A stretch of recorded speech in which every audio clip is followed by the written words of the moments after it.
force my child to take a vaccine, I'm not taking it. Something like that. And the whole crowd was like, that guy, I want that guy. Because it's a simple issue, it's very clear. You guys have heard from me on school stuff a lot. And I talk about angry parents. Well, angry parents doesn't stop at K to 12. It's gone on to the colleges as well. And I'll let him take it. Sevag Vartanian, come on over.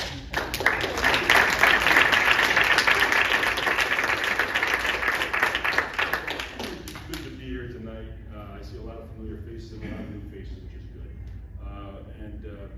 You know, during the first part of my campaign leading up to the convention, it was all about me being an angry dad, and I think it's an emotion that we can all relate to because of what they've been doing to our children for the last 2 years. You know, masking up young kids, depriving them of oxygen, trying to force people to take vaccines when their party mantra is "my body, my choice," and then you know the discrimination that they're showing against people based on their medical status is, number one, it's illegal, and two, it's unethical. You know, I said enough's enough. You know, when they start going after your children, if you're not willing to stand up and fight, what are you willing to fight for? Now, you know, for me, it started when I went to a Northville Board of Education meeting about 20 months ago, where I had questions because the remote learning wasn't working, the mask mandates. You know, we live in a democratic republic, a representative republic, where we have a legislature that makes laws. Mandates don't work for me, okay? Especially when they don't make any sense. You know, we're following rules from people who say, wear a mask when you walk into the restaurant, but it's okay to take it off once you sit down. You know, these people have no place dictating public policy. So I'm at this meeting and I'm asking questions of our Board of Education, our elected officials. And instead of getting answers to those questions, I got thrown out of the meeting. Yeah, so I'm not a domestic terrorist, according to Merrick Garland. But, so 2 weeks later, I pulled my son from Novi and sent him to Catholic Central.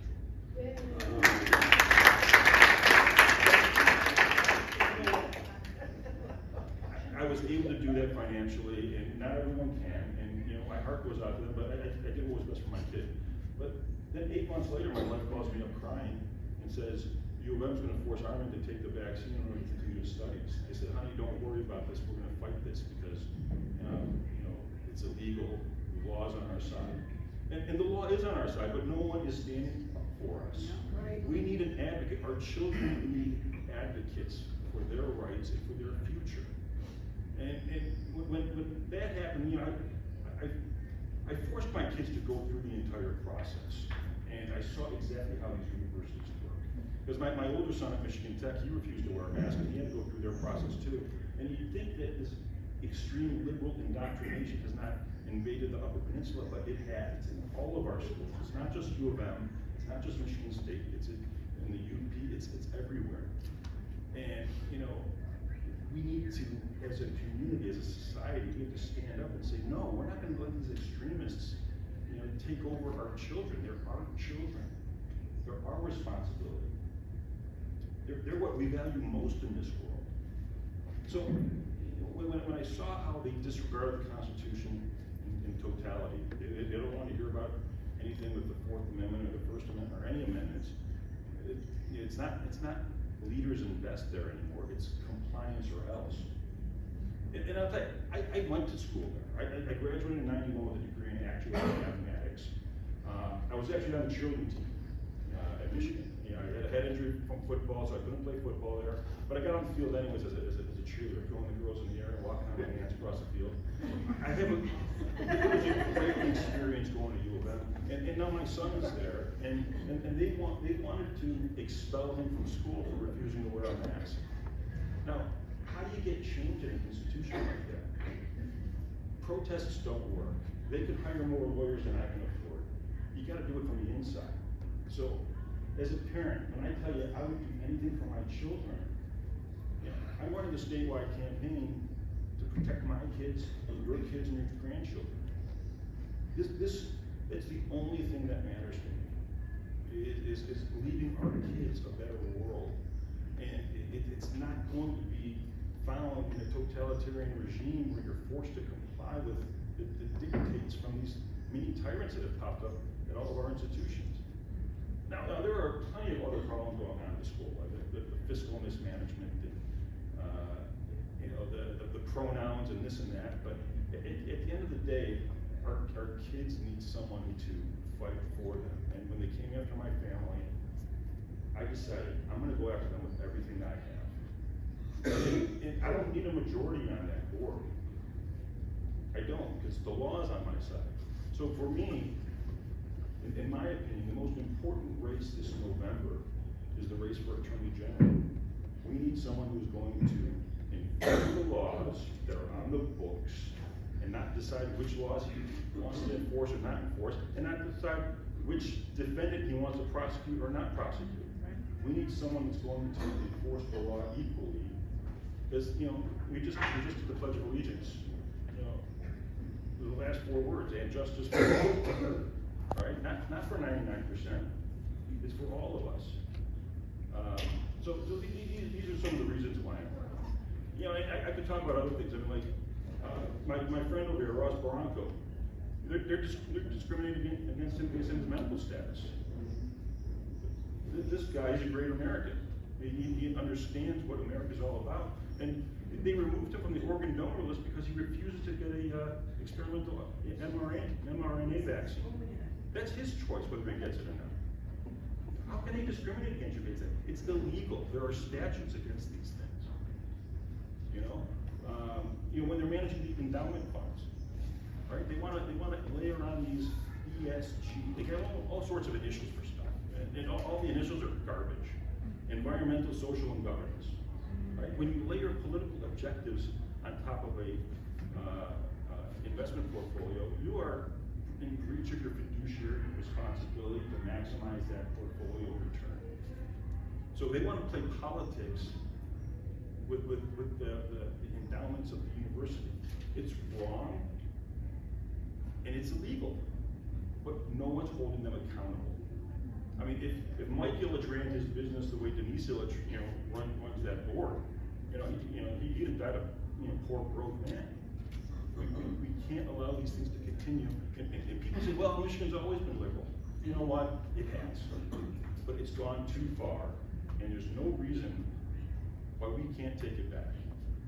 Now, people say, well, you can't do anything if you don't have a majority on that board. It's not true. It's just not true.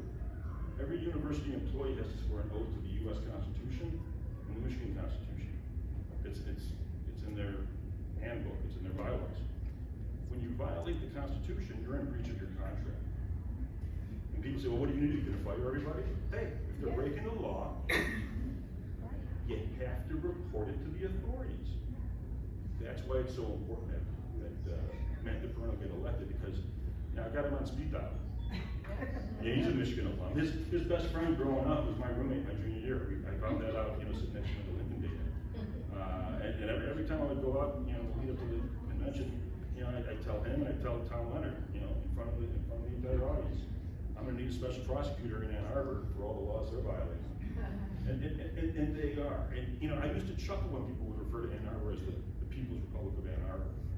But now with my son there and talking to him and his friends and seeing the atmosphere on campus, I mean, it's like you're going to school in Beijing. Yep. When they put trackers on you, when you have to install an app on your phone to permit you to get into a building based on your vaccination status, well, that violates Michigan law. It violates federal law. It violates the Fourth Amendment. It violates all sorts of things. These things cannot be allowed to take place. And I'm going to do everything I can to protect my kids and in fact all of our kids, because there's nothing more dear to me than my children.